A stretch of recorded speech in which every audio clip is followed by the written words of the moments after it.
चालाक लोमड़ी। सालों पहले एक जंगल में गधा, लोमड़ी और शेर के बीच अच्छी दोस्ती हो गई। तीनों ने एक दिन बैठकर साथ में शिकार करने के बारे में सोचा। कुछ देर बाद सबने मिलकर तय किया कि शिकार करने के बाद उस पर तीनों का बराबर हक होगा। ये फैसला लेने के बाद तीनों दोस्त शिकार के लिए जानवर की तलाश में जंगल की ओर निकल पड़े। कुछ ही दूरी पर उन तीनों को जंगल में हिरण दिखा।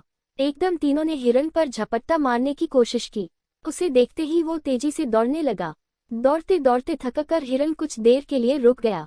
तभी मौका देखकर शेर ने हिरण का शिकार कर दिया। गधा, लोमड़ी और शेर तीनों काफी खुश हो गए। मरे हुए हिरण के 3 हिस्से करने के लिए शेर ने अपने दोस्त गधे को कहा। जैसा पहले तय हुआ था उसी हिसाब से गधे ने शिकार को 3 बराबर हिस्सों में बांट दिया। ये देखकर शेर को बिल्कुल अच्छा नहीं लगा। वो गुस्से में जोर जोर से दहाड़े मारने लगा। दहाड़ते दहाड़ते शेर ने गधे पर हमला करके उसे अपने दांतों और पंजों की मदद से 2 हिस्से में बांट दिया। लोमड़ी ये सब होते हुए देख रही थी। तभी शेर ने एकदम से लोमड़ी को कहा, चलो दोस्त, अब तुम इस शिकार का अपना हिस्सा ले लो। लोमड़ी चालाक और समझदार दोनों ही थी। उसने बड़ी ही अक्लमंदी के साथ हिरण के शिकार का 3/4 हिस्सा शेर को दे दिया और खुद के लिए 1/4 हिस्सा ही बचाया। इस तरह हुए शिकार के हिस्से से शेर काफी खुश हो गया।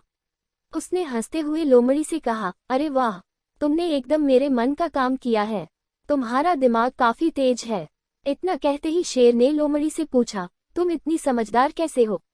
तुम्हें कैसे पता चला कि मैं क्या चाहता हूँ? तुमने इतना अच्छे से शिकार का हिस्सा लगाना कहाँ से सीखा है? शेर के सवालों का जवाब देते हुए लोमड़ी बोली, आप जंगल के राजा हैं और आपको कैसे हिस्सा लगाना है ये समझना मुश्किल नहीं है। साथ ही मैंने उस गधे की हालत भी देख ली थी। उसके साथ जो कुछ भी हुआ उससे सीख लेते हुए मैंने ऐसी समझदारी दिखाई है।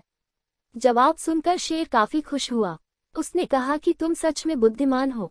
कहानी से हमें यह सीख मिलता है कि सभी को अपनी ही नहीं बल्कि दूसरों की गलतियों से भी नई बातों को सीखना चाहिए।